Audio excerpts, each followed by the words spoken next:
You're very welcome along to the first Matchbook podcast of 2025. I'm your host, Daniel Hussey, and it's the football podcast joined, as ever, from last season, or from last year, apologies, by Mark O'Haire and Adrian Clarke, refreshed and ready to go.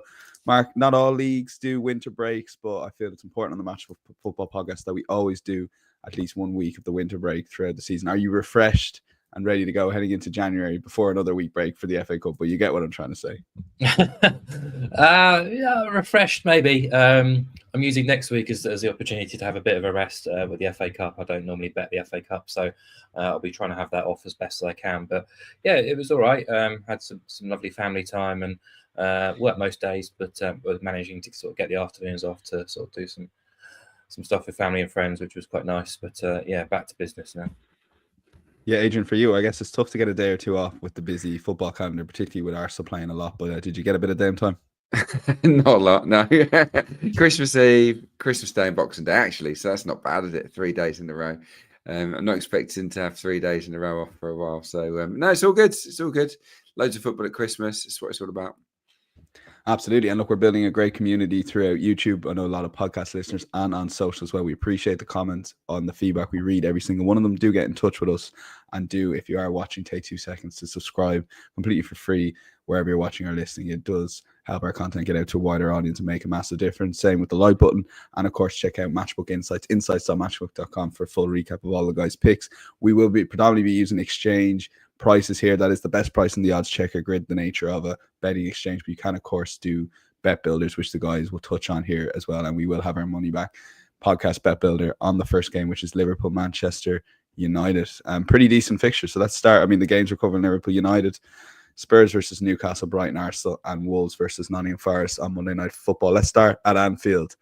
Not normally you start with a game with a team at 1.25, but let's give it a go. Liverpool are that price. United 12.0. The draw is 6.8. Both teams to score yes is 185. The Asian handicap line sees United get a 1 3/4 goal head start in the total for this game, currently standing at 3.5 with unders favoured in that market. Adrian, we'll start with you. I don't know if you caught much of the Manchester United Newcastle game, but we've seen a lot of similar-ish performances, but I thought that first 30 minutes was as bad as I've seen United in the post Alex Ferguson era. Is that fair to say? I mean, was it that bad? I did watch the game, yeah, and they stunk the place out, didn't they? They were diabolical, really. I mean, you got to credit Newcastle for sort of going there and attacking the game and playing with a real swagger, actually. But yeah, Manchester United, it was a worrying 30-35 minutes, not least because the heralded manager Ruben Amorim sent the team out that he did. That what's he thinking? First of all, in terms of Casemiro and Eriksen as a midfield 2 against Newcastle's very, very good midfield 3. For a lot of people talk about Isak, and he is brilliant, but for me, the heart of that team is the midfield, and it's one of the best midfield units in the division. And yeah, he chucked in Casemiro and Eriksen against them. It was a crazy call. He did correct it, and it worked, didn't it? But in terms of the players, they look lost. They don't look like they know what they're doing. They don't have a lot of desire. They're not showing it.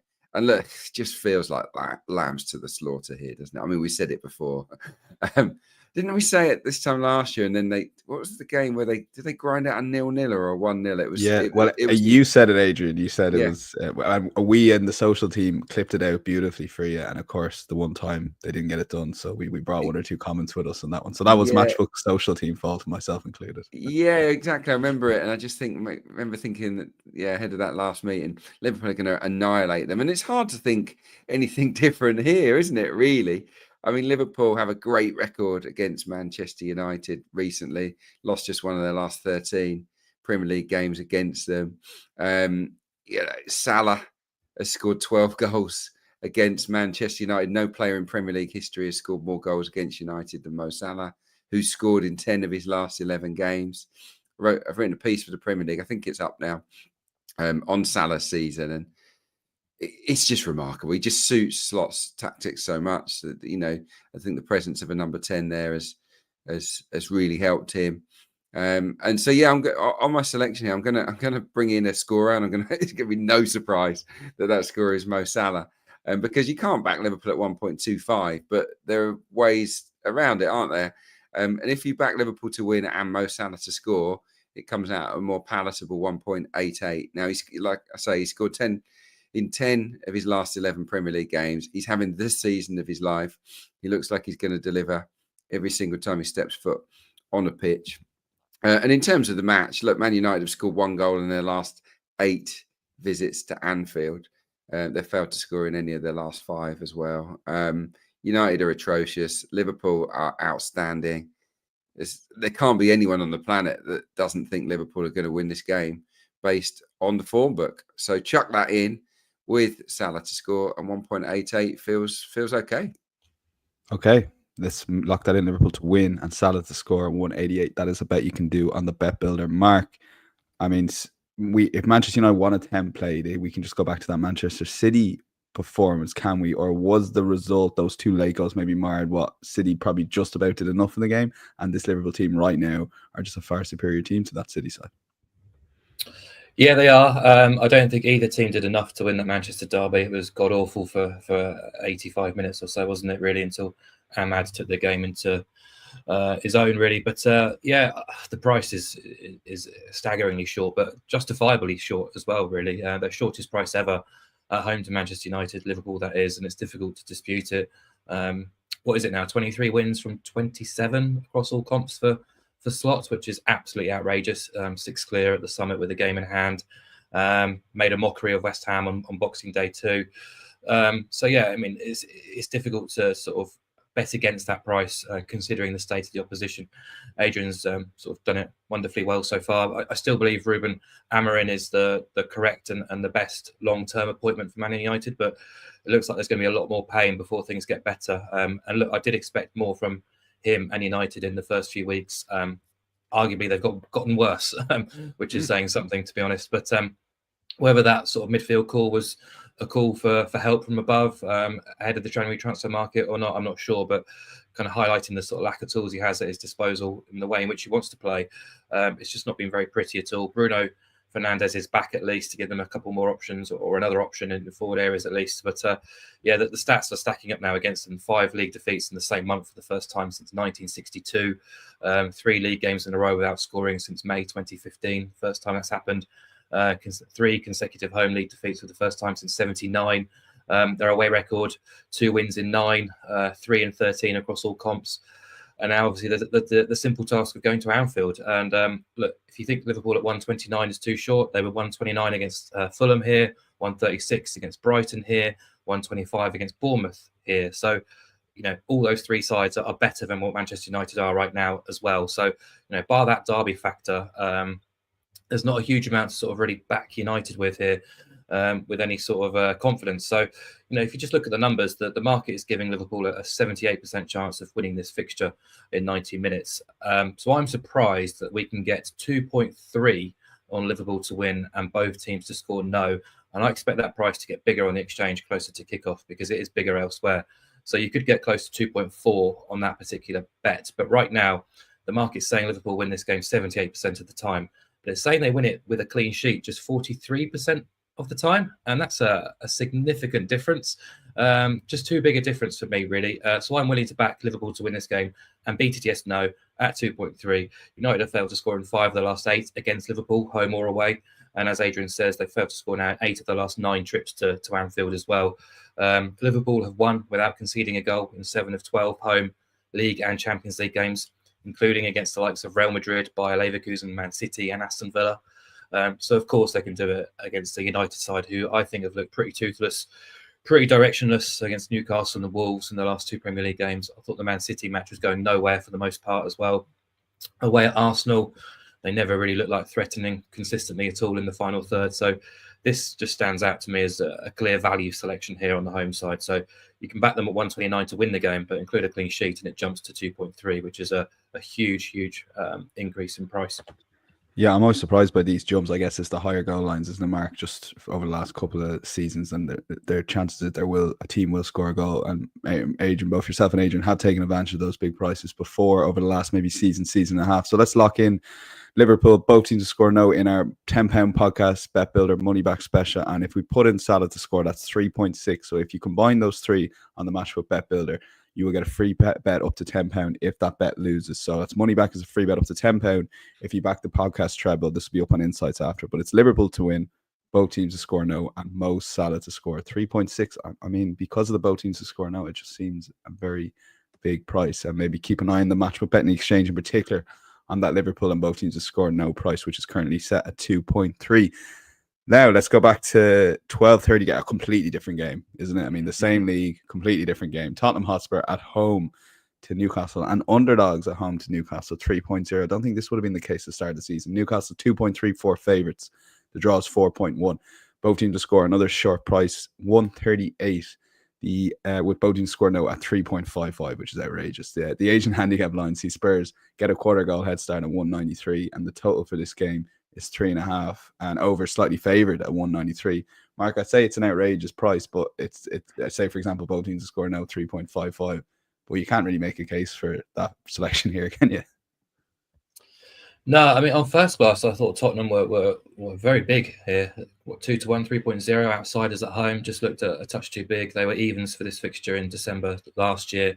It just kind of goes to show how far they've fallen, largely due to the injuries they've been suffering, which got worse against Wolves with a doggy limping off as well.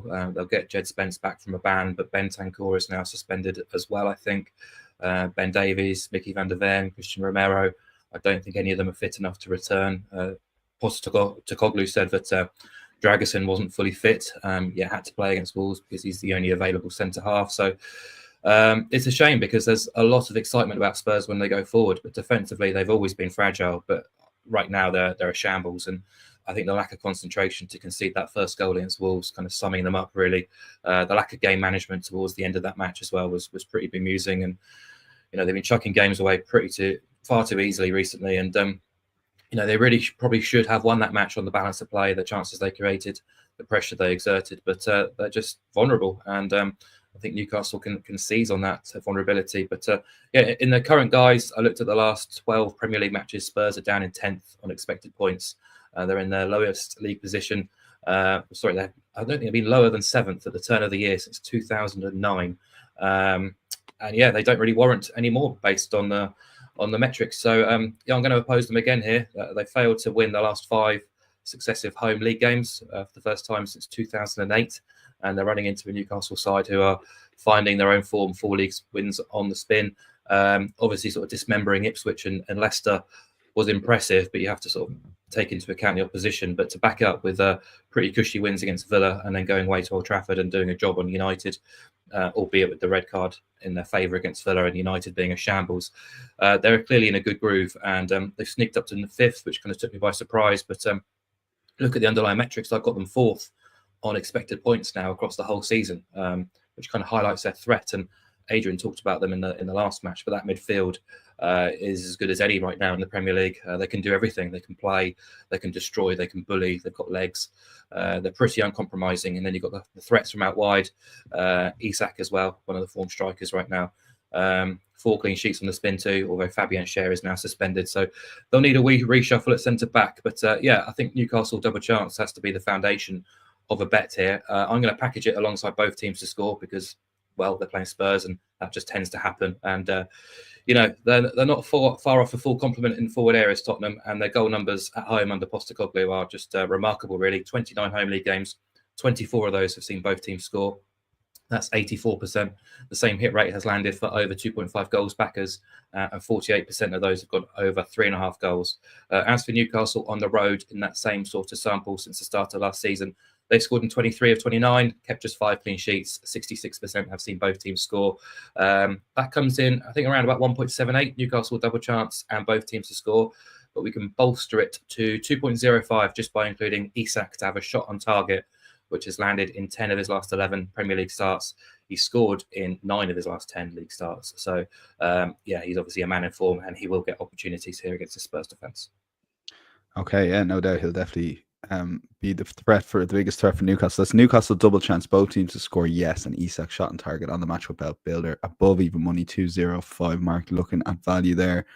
Adrian, I mean, Newcastle's, we've always spoken about their home record and away record, probably for the last couple of years under Eddie Howe. Very improved away from home the last few weeks. Yeah, definitely. They were impressive at Manchester United, but the way they tore at Ipswich, look what Chelsea did at Portman Road, and then compare it with Newcastle. So they're playing really, really well at the moment. The Magpies. Yeah, the front guys are all flying. The midfield's fantastic. It is a shame to lose Fabian Schär, but I think they'll take a front-footed approach here against Tottenham and try to outscore them and put that very, very makeshift defence under pressure. And yeah, the loss of Udogie is a nightmare really for Postecoglou, isn't it? Who knows who's going to line up in that defence? It's a sort of stick your hand in the pot and draw someone out. Like, someone's got to do it, but it's not immediately obvious who's going to be part of that back four. So, and they won't change the style. He's gone too far now with this philosophy to suddenly be pragmatic. So I think we know what sort of game to expect. I'm very much along the same lines as Mark. I like a Newcastle double chance and both teams to score. It's both teams to score has landed in 70% of Newcastle's away games this season. In terms of their ability to win here, they won at Forest, they won at Old Trafford, won at Ipswich, drew at Palace, and they did lose at Brentford. That's their last 5 away games. So they're in pretty good shape. I would expect goals. It's the most played Premier League fixture, by the way, never to finish goalless, and it's the 3rd highest scoring fixture in Premier League history. Spurs against Newcastle. So I do expect goals. So Mark's gone bet builder crazy there. I've done the same coincidentally. So I've gone Newcastle double chance for both teams to score, same as Mark. I'm also going over 2.5 goals. 80% of Spurs games at home have gone over 2.5 goals. 60% of Newcastle's away games have gone over 2.5 goals. Spurs home games average 4.4. So hopefully that will come in. And then I'm also packaging it with over 9.5 corners. That's 10 or more. Spurs matches average 13.2 corners per game. It's the highest in the Premier League. It's just the nature of the attack defense. Basketball type games involving Spurs. It's attack. Newcastle went to Old Trafford, attack. I just think that both teams will create opportunities from corners. 84% of Spurs matches have hit over 9.5 corners this season. So it's a pretty strong figure. That's the highest. Newcastle, not quite as high, but they average around about 11 corners per game. 68% of their matches have gone over 9.5 corners. So package it all together and it comes out at 2.9, which is quite nice. Just if you want to be greedy and push for a little bit more, then maybe add in the corners. I'm sold. Apologies, Mark. I'm sold on Adrian's. He just kept going with stats, backing it up. Amazing. But it does show you get the advantage of the sportsbook matchbook, and you can lock in Newcastle double chance, both teams score yes, over 2.5 goals, over 9.5 corners, comes out 2.9. What about if you chuck in Isak? So you can chuck in Isak, you're getting 3.4ish. So keep going. A nice way to kick off the new year. But they are all relatable. And joke aside, I know Mark does a lot of bet builders in his own channel and stuff like that. So they are well worth checking out. You can eke out a bit of value if you're relating those bets. But we will lock in agents to be a bit greedy at 2.9 marks. Of course, the same first two and Isak shot on target. Brighton versus Arsenal here. I wasn't really looking forward to this game until maybe last night's result eased a bit of pain for Arsenal fans. Brighton 4.7, Arsenal 183 favourites on the road. Draw is 4.0. Both teams to score yes is 179. The Asian handicap line sees Brighton get a 3/4 goal head start at 191, and the 2.5 is the total. Contrast to a popular belief, this is actually Mark's game of choice. But Adrian, I want to start with you on the tactical things that Arsenal tried to do post Saka. And obviously, Nyanweri, I thought, played very well, very solid performance on the right wing. Is that just the solution for Arsenal going forward for the next maybe few weeks, see how he gets on? No, I think that there'll be experimentation, to be honest. Okay. They've had a look at Martinelli on the right, did all right against Palace. Less well against Ipswich, but still some nice flashes. Nwaneri did do very well at Brentford, kept the ball nicely, made things happen. Different type of player. I think it relies on the fullback getting forward a little bit more when Nwaneri plays on that side. And Timber did do that in the game. He's suspended for Brighton. Yeah, no, I think, we could see that again for Brighton, or we might see something completely new again. It wouldn't surprise me if, he went with almost a 4-4-2 of sorts, and to get Havertz and Jesus together as a front two soon, maybe play with slightly narrower midfield. Trossard, one side, maybe Odegaard on the other, tucked in. I don't know. I think we'll see lots of different formations from Arteta while Saka's out, just to keep things nice and fresh. Unless, of course, he lands on something that's absolutely dynamite. What the most important thing is that everyone steps up 5 or 10%. And actually, I think, if you look at Jesus' form, Martinelli's form, Nwaneri the other night, players are stepping up. I think that Thomas Partey was really good. Marino chips in with a goal. Rice was brilliant against Crystal Palace when he came on. If everybody chips in, then Arsenal can maybe get away with the absence of Bukayo Saka this month. So, but it's not going to be easy because he's such a brilliant player. So yeah, it's but look, you said you weren't looking forward to the game, but Arsenal are 12 unbeaten. I get it, but they're quietly going about their business. I thought, but barring a kind of mad 5 minutes where Brentford scored, it's a poor piece of defending from Calafiori. And then, almost a massive blooper from David Raya. Apart from that sort of 5 minutes, Brentford was shut out completely by Arsenal. They did 0.29, I think, XG. It was another game where Arsenal given the opposition nothing. So that bodes well for me. And I love the attitude. They were really relentless. They fell behind. It didn't deter them. Attack, was swarming all over Brentford. Got the lead, got the 3-1 lead at the start of the second half, and then said, okay, right, now come and break us down. And they couldn't. So that, I think, is the blueprint for this game.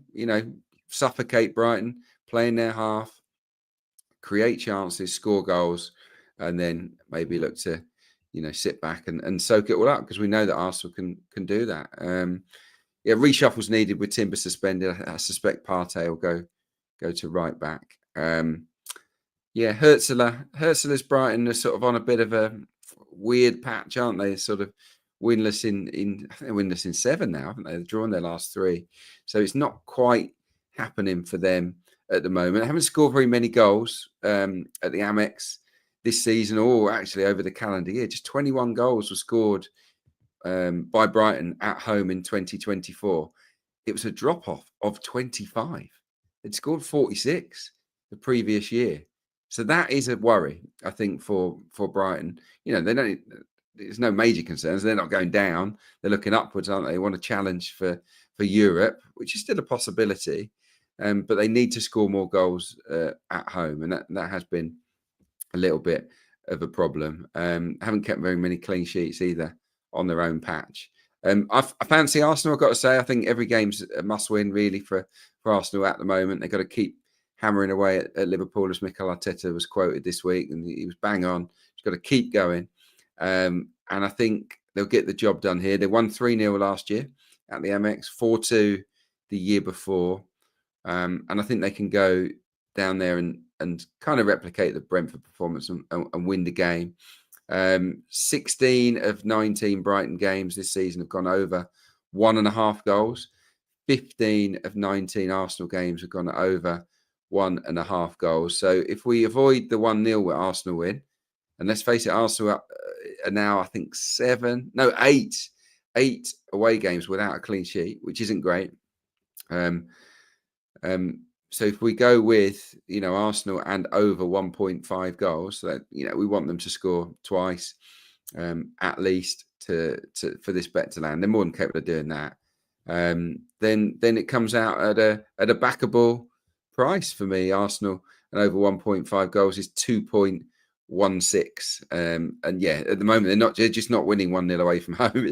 It's a lot more exciting than that, which isn't always ideal. Brighton did concede twice against Liverpool, twice against Forest, and 4 times against Chelsea. That's the top 4, isn't it? They only let in 1 against Arsenal, but of course Arsenal had Rice sent off in the first half, and Arsenal were all over them in that game and would have scored 2 or 3. I'm pretty sure. So yeah, I think Arsenal can cover this themselves over 1.5 goals, and I think they'll win the game. Yeah, it's been a low-key 12-game unbeaten run, I would say, Adrian. Particularly, I'm biased given I was at probably the worst of them all, the Everton 0-0 draw. Still not quite. I'm scarred for that, and maybe going to the Emirates next month. But anyway, we'll warn Arsenal fans in advance. But Arsenal to win at over 1.5 goals, 2.16. Mark, this was your game of choice that I alluded to there, and Adrian touched on it beautifully to set it up. I mean, Arsenal last season, really solid defensively away from home, and did add goals to that. Particularly the second half of the season. This season, completely opposite, just goals both ends. And even we saw that perfectly yesterday in the Brentford game. Yeah, and I think we'll see it again against Brighton down at the Amex, actually. Brighton are quite a tricky team to read sometimes, but they're going through a bit of a funk, as Adrian highlighted. 7 winless games in the Premier League. They've dropped down to 10th. But not just this season, this goes back a while. But they've been struggling to see off teams when they've been heavily favoured to do so. It's just 2 wins against the bottom 9 this season. But I think they showed again against Aston Villa away from home in their last outing that they can still produce positive performances, especially against the league's more astute opposition, I guess I could say. I just think stylistically, if you look at their results and their data, they've been at their best when having less possession, when they're able to break at pace and in transitions. So I'm quite intrigued to see how Arsenal approach this, because they've only had less possession than their opposition twice on their travels this season. At Man City, when obviously a red card in game state influenced proceedings, and at Tottenham earlier in the season. They only had 50% of the ball at Brentford, but the first half they had 61% of the possession, and it was quite heavily influenced by the last half hour, which kind of went nowhere really for both teams. Really, they'd already established a 2-goal lead and were able to preserve it. So that was a good victory considering the circumstances with that illness around the camp. But I did think Brentford in the first half at least showed signs that they could hurt this Arsenal team in those transitions. So I don't think there's any real reason why Brighton shouldn't be able to get on the score sheet here. Only twice this season have they failed to score. They've scored at Anfield, the Emirates, Stamford Bridge, St James's Park. They scored in all 10 of their games against the top 11. They've scored at least 2 goals against all the big 6 opposition at the Amex this season, as well as Nottingham Forest as well. And as you guys have said, Arsenal haven't kept a Premier League clean sheet away from home since September. They're also without Timber, so there's a reshuffle defensively, possibly Partey moving to right back. That's an area that Brighton will look to exploit with Matoma. So yeah, if Arsenal are going to sort of justify odds-on favouritism, they might have to score at least twice here, as Adrian has already sort of highlighted. So I like both teams to score at the prices. I'm going to partner it alongside under 69.5 booking points because, yes, Anthony Taylor is refereeing this game. 21 of his last 23 matches now have fallen below the threshold. He gave 0 cards, I think, in his last game, actually. So opposing a high card count alongside both teams to score comes in at 198. You can actually get 2.4 if you include Arsenal double chance, by the way. They've only lost twice this season. Brighton have actually only won 6 league games, which I was quite surprised about, really. But they have shown against the big boys they can cause problems. They are 5 wins, 5 draws, and 3 defeats against the top 14. And I'd say only 2 of those 13 games they've been well beaten or failed to fire at all, really. So not sort of writing Brighton off at the prices, but I prefer goals and opposing cards. Okay, it depends what way you want to go about it. Both teams scored under 69.5 booking points, 198 or Arsenal, and over 1.5 goals for Adrian, 2.16. We'll lean towards Mark with goals and less booking points given the referee in charge, and move on to Monday Night Football. Wolves versus Nottingham Forest. Take a look at the betting we currently have on matchbook.com. Wolves 3.25, underdogs. Forest 2.44, favourites. The draw is 3.45. Both teams to score, yes, 163. The Asian handicap line sees Wolves get a 1/4 goal head start in the total for this game, currently standing at 2.5, with unders favoured in that market. So, Mark, we'll throw it back to you on this game here. This was Adrian's game of choice, but for you, Nottingham Forest away from home, they're favoured. Are the markets starting to finally respect what Forest are going about this season? Yeah, they definitely should be because they've been the story of the season, haven't they? 5 straight wins now. They're right in the mix for a Champions League position, which is unthinkable, really, when you go back to sort of July when we're putting our sort of pre-season predictions together. That win at Everton on Boxing Day, I thought was as good as any, really, considering the circumstances. Everton being quite a tough nut to crack at the best of times, especially Goodison, Forest having to sort of make some late changes. There was no Murillo, no Ryan Yates, no Hudson-Odoi. All three are expected back in the squad for this game, so strengthening their ranks. But they just look so efficient, so effective against Everton, regardless, really, and deservedly took the lead. The 15th time in 19 matches now they scored the first goal. Chris Wood with a wonderful finish yet again. And they just manage the game so well when they get ahead. And Everton really barely threatened, actually. Just the 2 shots on target, a tame header right at Matt Sells in the 81st minute, and then Beto's effort late on. So it's now 8 clean sheets in 19 for Forest. Only 5 sides have managed to score multiple goals against them this season, and only Liverpool and Arsenal can better their non-penalty expected goals against figure. No side has faced fewer big chances than Forest this season as well, and I think that is quite significant, really, coming into this game, because Wolves will be without Mateus Cunha. I think that's a major blow. He's got 14 goal involvements this season. Has carried the side for most of the campaign as well, and Hwang has shown a bit of resurgence since the coaching change, but as have Wolves, really. But 7 points from 9 looks great. They've scored twice or more in each of those, kept back-to-back clean sheets before the 2-2 draw at Spurs. But you look at the opposition, Spurs, just a defensive shambles at the minute. They probably should and could have lost that game. United being United, and Leicester, one of the worst sides in the division. So I kind of take that form with, I guess the jury's still out, really, on Wolves, but the positive signs are there. Molineux will be rocking for this, absolutely. But you're playing a Forest side who are kind of the polar opposite of Tottenham, a side who are just defensively disorganised, bereft of confidence. Forest are the polar opposite, really. So in terms of organisation and mindset. So I liked Forest here, draw no bet away at Wolves, considering Cunha's suspension. But I'm going to back the double chance instead for a bit more security. Only Liverpool have been better on the road this season than Forest. They've lost just 4 league games, home or away. They boast a 45% win rate away from home in 17 away days under Nuno, which is really remarkable. But we can include over 39.5 booking points alongside Forest double chance. Gives you a 1.8 shot. Peter Banks is refereeing. He's hit 40 or more in 9 of 13 league games this season. But more importantly, Forest have seen 5 cards or more in 9 of their 10 away games, 6 cards or more in 7 of their 10 away games. And Wolves have seen 5 cards or more in 8 of their 9 home games. So if you combine the 2 teams' home and away records, 5 or more has landed in 17 of their respective 19 home or away fixtures. And we're only after 4 or more here. So I'm going to partner that with Forest double chance at 1.8.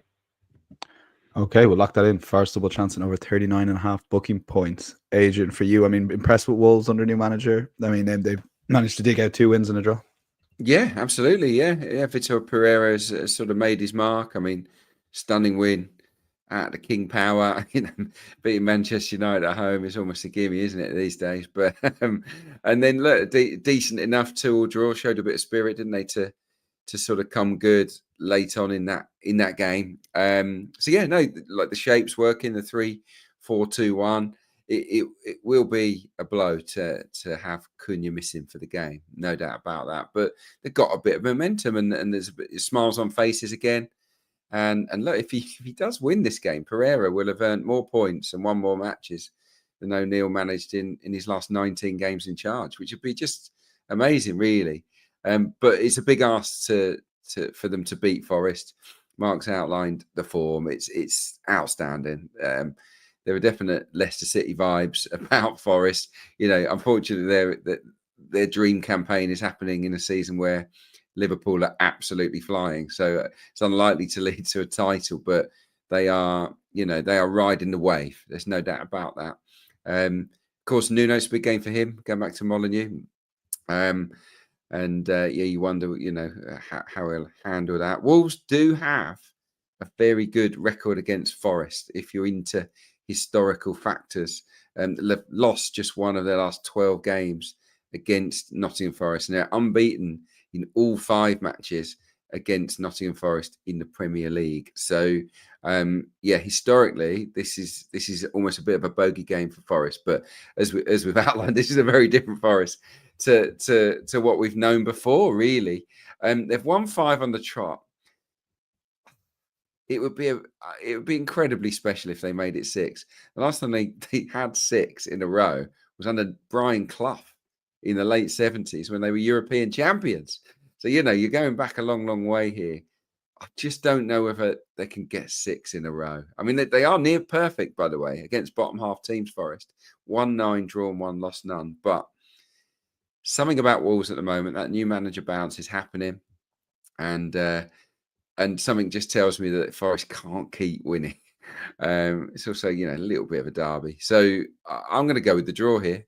3.45, obviously, it's a decent price. And I can see that being the outcome. I find it hard to pick a winner. I did look at Forest double chance, I must confess, looking at pairing that with something else. But in the end, I've landed on the draw.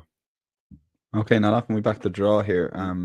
At 3.45 if you'd like that kind of price, or if you want the safe option, which will lean towards Forest double chance and over 39.5 booking points inside SamMatchBet.com. Full recap of all the football bets plus the NFL bets, which we will be recording later today. So both those articles will be up by Friday at the latest. Mark, Serie A for you, one selection in our any other bet section, and it's goals.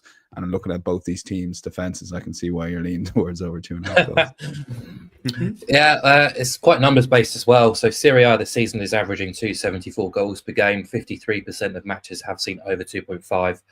52% have seen both teams score.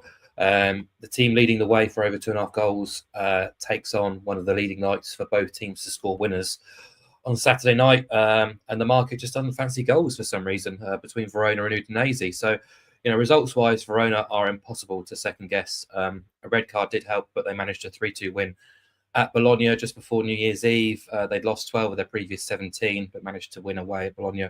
Remarkable, really. But goals-wise, they rarely let you down. 14 of their opening 18 games now have gone over. At home, it's 8 from 9.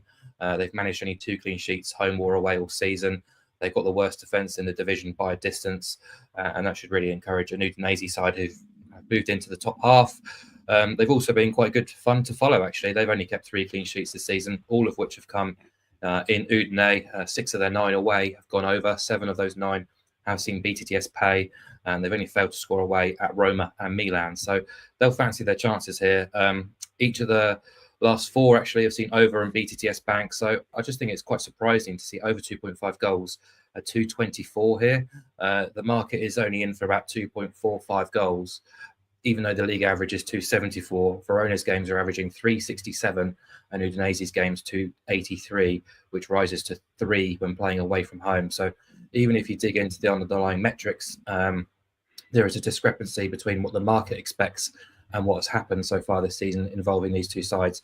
And there's no major team news which should sort of hinder a goals-based selection here either. So quite happy to support overs at 224 Verona Udinese on Saturday night. Okay, seems a big price in Serie A. Adrian, I mean, great title race / promotion race we're having in Championship this season, maybe overdue from previous years, a couple of teams going away from the pack. Blackburn got a great result against Leeds. I actually sat and watched that game. I mean, you could see the penalty and then go and get that equaliser. At home to Burnley, who've sort of stumbled with a couple of draws. Both teams to score now is your selection at 180. Yeah, I probably pick this every year for this fixture. I mean, Blackburn-Burnley is obviously a big derby in that part of the world, and the games are very, very tight. 9 of the last 11 meetings between Blackburn and Burnley have gone under 2.5 goals. I think there's a 1-1 earlier on in the campaign, but I probably would have backed BTTS knowing that anyway. But there are other reasons, other factors. Burnley are the clean sheet kings in the Championship, 16 clean sheets this season from 25 games. Both teams to score has landed in only 7 of 25 Burnley games. So, it's heavily weighted in our favour here. 11 of the last 14 games have seen this bet land for Burnley. Both teams to score no. As for Blackburn Rovers, solid under Eustace. You saw that in the game against Leeds. They can handle the best teams in the division. They can soak it up. They don't really have many goals in them, Blackburn, They got great organisation and teamwork and spirit, etc. 10 clean sheets for Rovers this season. Both teams to score has only landed in 8 of 24 for them. So, that's a third. So 2/3 of the time, Blackburn Rovers were involved in BTTS no matches. 7 of their last 9 have seen this bet land. So, yeah, for me, the price is pretty reasonable here. 1.82, Blackburn, Burnley, both teams to score no. Okay, let's lock it in. 182, both teams to score no. Move on to our long shot section, quite popular section throughout the season, and it's got off to a great start. Mark, you're going to have to come a little bit to me here, a little bit towards me to convince me. I understand it's a big price, 5.0. When listeners here, I'm suggesting they probably need a bit more encouragement, similar to myself here. But off you go. Yeah, no worries. I'm back in Southampton to beat Whoa, Brentford. you can't back Southampton. Stop there. Adrian, We can. What's your selection? Russell Martin's gone. We can back Southampton again. Southampton to win and both teams to score against Brentford. I think I've justified this reasonably well, but I thought Brentford played reasonably well, at least in that first half against Arsenal. The game plan worked quite nicely. They provided a bit of threat in transitions, but I did think they looked leggy and laboured in that second half, and it's a very quick turnaround for them. Playing Wednesday night, a tough game against Arsenal, then again on Saturday afternoon away from home, which gives Southampton a slight advantage, not much, but a slight advantage. They've got 6 days to rest and prepare since defeat away at Palace, where they weren't great, absolutely deserved to lose that game. They've not looked like Premier League class for the majority of this season. However, in their last home game at St Mary's, I watched their game against West Ham. They were really unlucky to lose. They created loads of chances and opportunities. They had 16 shots in the box, 4 big chances as defined by Opta. And I think they can have similar joy here against Brentford, who are woeful away from home. We've talked about this a few times. It's not just results, but performances. Brentford have now allowed at least 18 shots in every away game. They've conceded 23 shots or more in 6 of 9 away games. They've not yet managed 10 shots or more themselves in any away game. They're allowing over 2 expected goals on average away. And this has been an issue for a long time now. If you go back to the start of last season, they've lost 19 of 28 away days and kept only 5 clean sheets. Last season, they lost at Burnley and Sheffield United, sides who are probably comparable to this Sheffield United, to this Southampton side. So it's not like they're suffering only against the big guns. Everton had 27 shots at home against them at Goodison this season. So there's no reason why Saints can't rack up sort of 15, 20 shots here against Brentford if they continue where they left off against West Ham, which I thought was a very positive performance. So if they can, I absolutely believe they're capable of winning this game as outsiders. These 2 teams have only managed 2 clean sheets each this season. So if you combine the home win alongside BTTS, you're getting 4-1. Yeah, no, I like it. Rest advantage, like referencing last season's results against promoted sides. Mark, I am in. And we mentioned Brentford having those easy run of fixtures at home. Adrian outlined that a few weeks ago. Bring us to Crystal Palace at home to Chelsea. Adrian, is now the time to maybe start backing against Chelsea before maybe the market, if they come back to the pack a little bit? Maybe, yeah, I think so. But also, I just think Palace are too big, pricey. I don't know what Mark would think about the price. I think they're 3.95 for the win at home to Chelsea. And I think they're better than that, personally. They've lost just 2 of their last 11. One of those was to Arsenal, heavily, of course. But in that game, they created a lot of good chances. A lot of good. Arsenal were really clinical, but I liked Palace's attitude. I like the way they took it to Arsenal, and they created a lot of chances against Southampton. Easily deserved to win that game. And I think that after a poor start to the season, Palace are looking pretty good. They've got a settled team. The back 3 plays every week. I like the midfield unit as well. That it's the same 2 most weeks. You've got the wing backs, Mitchell and Munoz. I think one of the best sort of wing back combos out there for me. And they're not easy to play against. They press you, they harass you, they really get in your face, Crystal Palace. And then you've got the 3 up front who I think can cause anyone in the division problems in Eze, Sarr and Mateta. So I just think Palace at 3.95 are a bit too big there. I want to pair it with over 1.5 goals as well because of the style and the way that Palace will take it to Chelsea. Chelsea obviously have a big old goal threat. You could go Palace and both teams to score here. That would be an interesting bet. I think the price is slightly bigger on that. But I'm going to go with Palace and over 1.5 goals at 4.8 because I think that Chelsea's weakness is absolutely at the back. If you can get at them, you can create chances, you can score goals. But we know that in Palmer and Jackson and Madueke and all these guys, that they've got a real threat going forward as well. So yeah, I think it'll be a good game. I do, and I think that Glasner will try and prey on any Chelsea weaknesses. You know, Ipswich got stuck into them, caused them problems, won the game. You know, maybe this is their wobble, this is their blip patch for Chelsea, and that Palace can turn them over. So yeah, so up from 3.95 to 4.8 if you just scratch out the 1-0 Palace win. Palace and over 1.5, 4.8. Okay, let's lock it in there at 4.8 alongside Southampton and both teams to score yes versus Brentford. Best bet time, Adrian, might throw it back to you. We mentioned the Championship has a good title race. 3 teams in the mix right now as at the time of recording for League One, although Wrexham have played a couple of extra games. So they probably do need to get back on track here and get a victory. Yeah, they do. Yeah, so Birmingham are top, and then it's got Wickham and actually Wickham might be top now, but Wickham, Birmingham, and Wrexham are the top 3. Huddersfield are chasing them down as well. So yeah, it's a really good league actually, League One this season, and Wrexham are a top side. They entertain Peterborough. Peterborough cannot defend. I've seen them in the flesh a couple of times. Load of young players, very questionable goalkeeping as well. They've not had a clean sheet, Peterborough United, all season.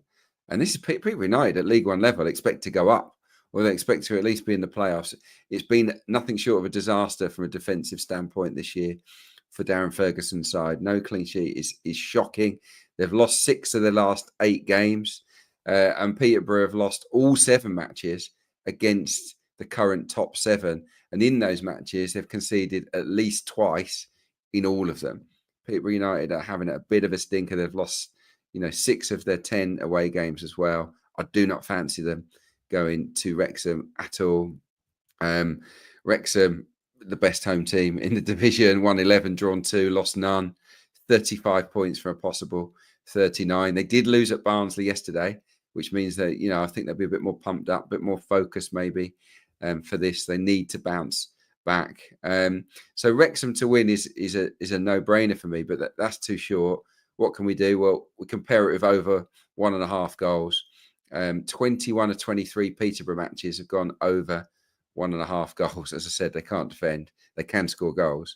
Only 14 of 24 Wrexham games have gone over 1.5. But I think against Peterborough, with their porous defence, they can absolutely score 2 or more goals here. In 9 of 13 home games, Wrexham, there's been more than 1 goal as well, and I think it will be here. So yeah, I was quite surprised to get 1.91 on this. Wrexham and over 1.5. Okay, lock it in at home to Peterborough. That is Wrexham and over 1.5 goals. Mark, final section to you. We have the Old Firm Derby later today. We'll try our best to keep track of that throughout the day. If you are watching this live or just as it's being released, that is Thursday, I think it is. But Celtic home to St Mirren. This season, it's a better side than just Celtic, at least looking purely on domestic form here, Mark. Yeah, I mean the opposition hasn't been great, but no. Just to sort of let you know, Adrian got to the best bets sheet before I did on Thursday morning. Wrexham was on my shortlist. I'm not saying it was going to be my best bet, but it was definitely going to be included. But yeah, it's a terrific selection. Yeah, Celtic, as you say, involved in the Old Firm Derby on Thursday. We don't know the outcome of that at the time of recording, but going into that, they're holding an enormous 14-point advantage at the top of the Premiership after only 18 games. And that surely has to be one of the biggest leads of any division across the world ever at this stage of a season, I'd imagine. They've been almost flawless, 16 wins from 18, conceding just 4 goals, 2 of which came in the same game. So they've managed 15 clean sheets in 18 outings prior to their trip to Ibrox on the 2nd of January, which is ludicrous, really. And I'm basically backing a repeat, and I'm expecting them to beat St Mirren relatively comfortably at Parkhead on Sunday. So the way in which I'm going to engineer a price of 1.95 is to back both teams to score no and over 1.5 goals.